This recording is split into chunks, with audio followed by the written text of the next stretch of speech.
Bismillahirrahmanirrahim. Assalamualaikum warahmatullahi wabarakatuh. Anak-anak sekalian yang Bapak cintai dan Bapak banggakan, berjumpa kembali dengan Bapak yang dalam kesempatan ini insya Allah akan menerangkan tentang salah satu materi pendidikan agama Islam tentang akhlak mahmudah. Namun sebelum kita memulai pelajaran, ada baiknya kita berdoa dulu.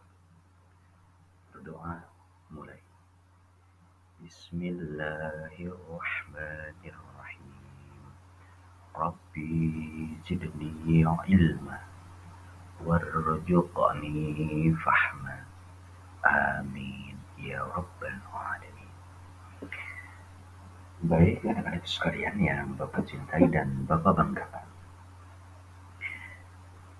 Dalam kehidupan manusia, akhlak itu terbagi dua. Yang pertama ada akhlak yang baik, dan yang kedua ada akhlak yang tak baik, atau yang sering kita kenal dengan akhlak terpuji dan akhlak tercela. Dan dalam kesempatan ini kita akan belajar tentang akhlak terpuji, atau dalam istilah agama Islam dikenal dengan istilah akhlak mahmudah.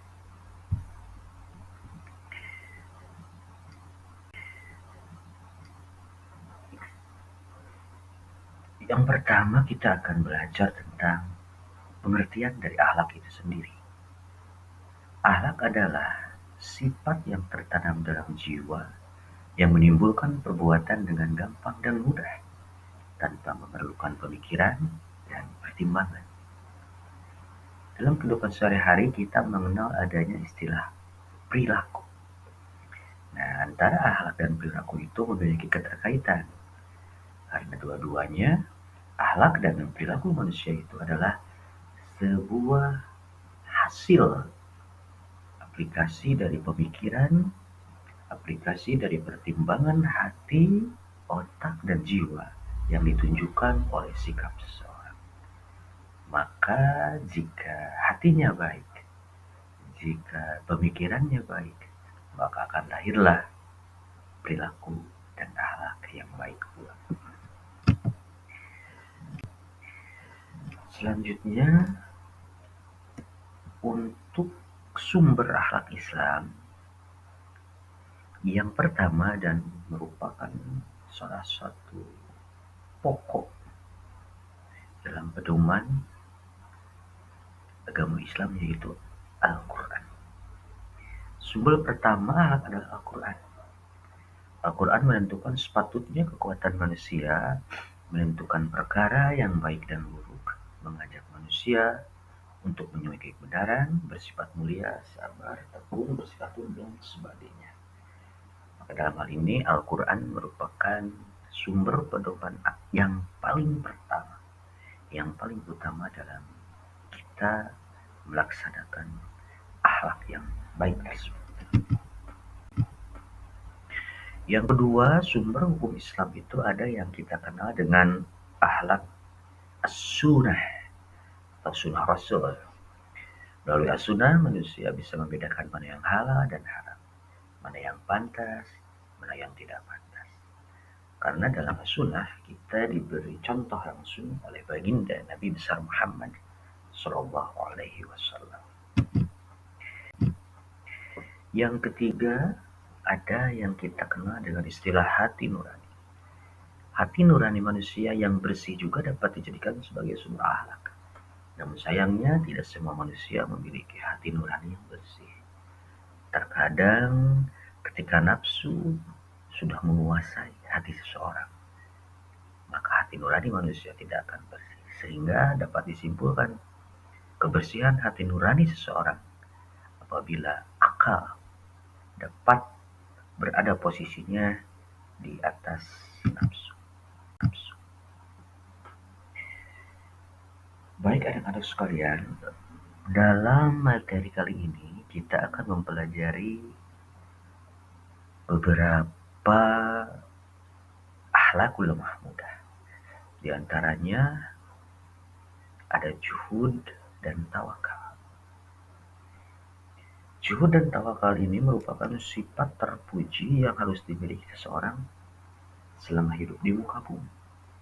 Jelas, karena dengan zuhud, tawakal, kita akan selalu berada dalam sebuah jalur yang baik di dalam hidup ini. Kita mulai membahas yang pertama itu ada zuhud.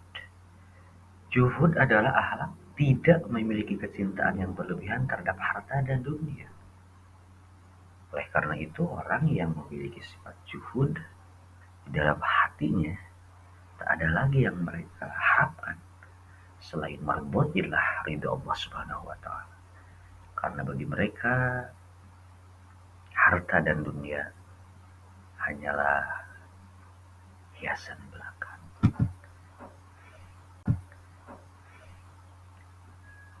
Ciri-ciri orang zuhud itu diantaranya yang pertama, tidak pernah menggantungkan kebahagiaan hidupnya pada harta yang dimiliki.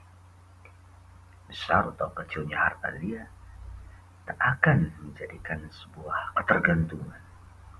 Bagi orang-orang yang zuhud, harta bukanlah prioritas pertama dalam hidup.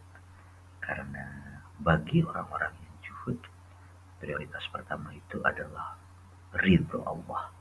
Karena kebahagiaan bagi mereka orang zuhud adalah kebahagiaan di dunia dan akhirat.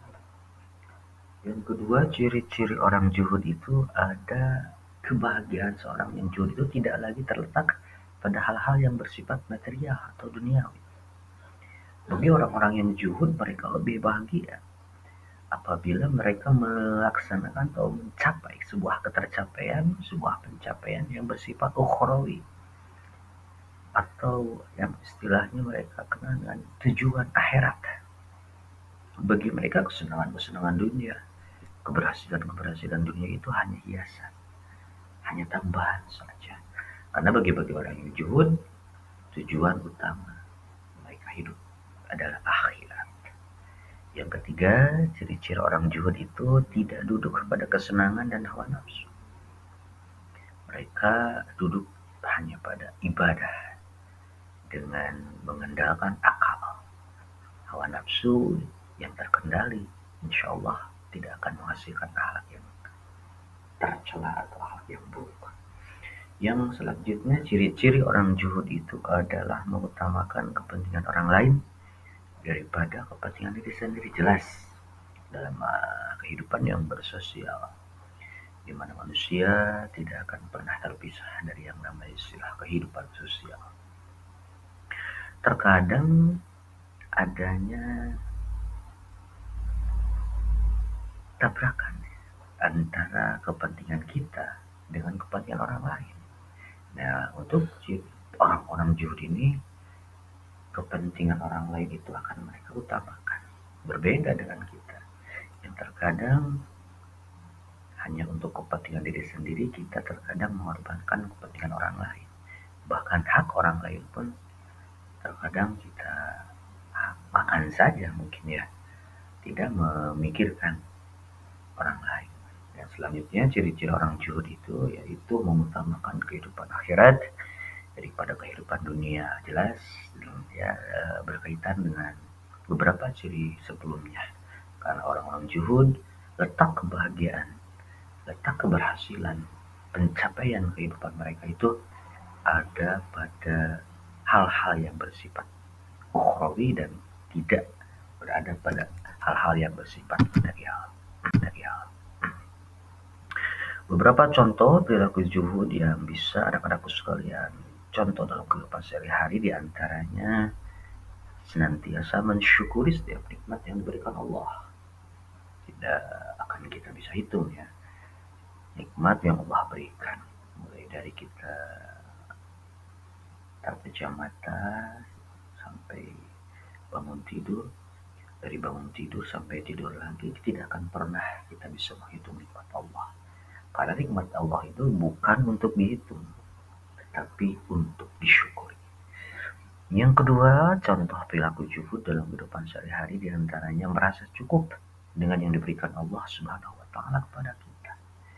Bagi orang-orang zuhud, berapapun, apapun, bagaimanapun kadar nikmat yang Allah berikan. Walaupun menurut orang lain terkadang nikmat itu kecil, tapi bagi orang-orang zuhud, mereka akan selalu merasa cukup.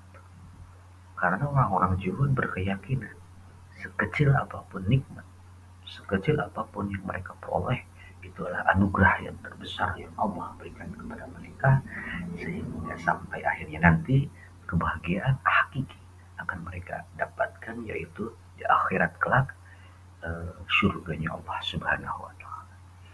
Yang selanjutnya contoh perilaku zuhud diantaranya selalu hidup dengan penampilan sederhana. Orang-orang zuhud selalu berpenampilan sederhana, tidak pernah memamerkan kekayaan atau berdandan dengan berlebihan. Bagi mereka yang hidup apa adanya itu lebih bahagia. Karena mereka sadar apa yang kita miliki itu bukanlah milik kita, melainkan milik Allah Subhanahu wa taala. Dan selanjutnya contoh perilaku zuhud yang dapat kita laksanakan dalam kehidupan sehari-hari itu diantaranya mengutamakan cintanya kepada Allah Subhanahu wa taala. Selanjutnya kita mengenal istilah tawakal. Tawakal berarti menyerahkan segala pikiran, ikhtiar dan usaha yang dilakukan kepada Allah. Tapi tetap ya harus kita garis bawahi, tawakal itu berada satu fase setelah berikhtiar dan berdoa.